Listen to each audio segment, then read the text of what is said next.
This is a photo of a kitchen, and so is this.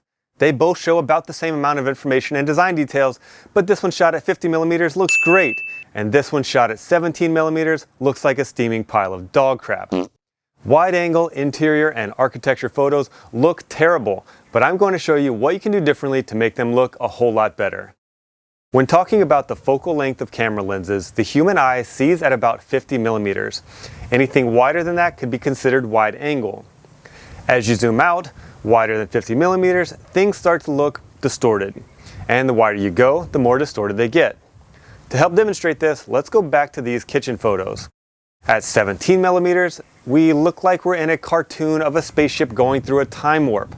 The floor, the chairs, and the top of the island are all insanely stretched out, and the chairs in the foreground seem like they're about a mile away from the back counter.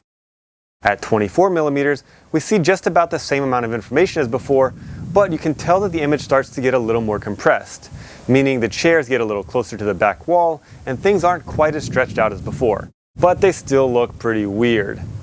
Now, at 34mm, which is achieved with a 24mm tilt shift and a 1.4x extender, the aesthetics of the room start to feel pretty normal. You hardly even notice the floor, chairs, and island getting stretched out.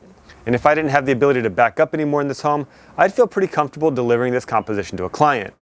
However, let's back up even more and pop on our 50mm lens.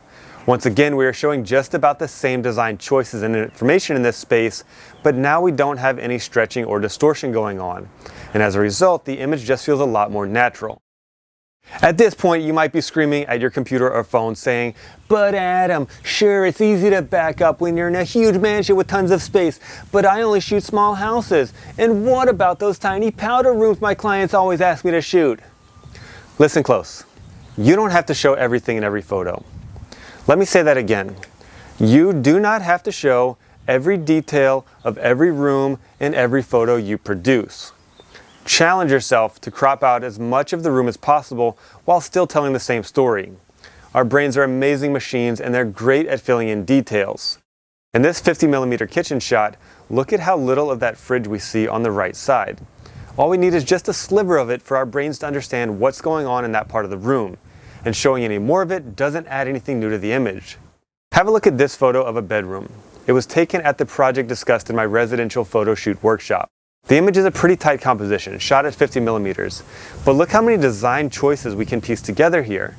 We know what kind of bed and bedding there is, we see two kinds of light fixtures, we see details of the dresser and hardware, and we know exactly what kind of walls and ceiling the room has.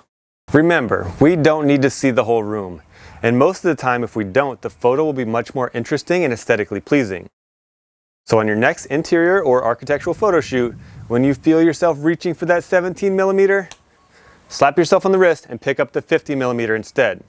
Then ask yourself, how much of this space do I really need to show in order to tell a beautiful story?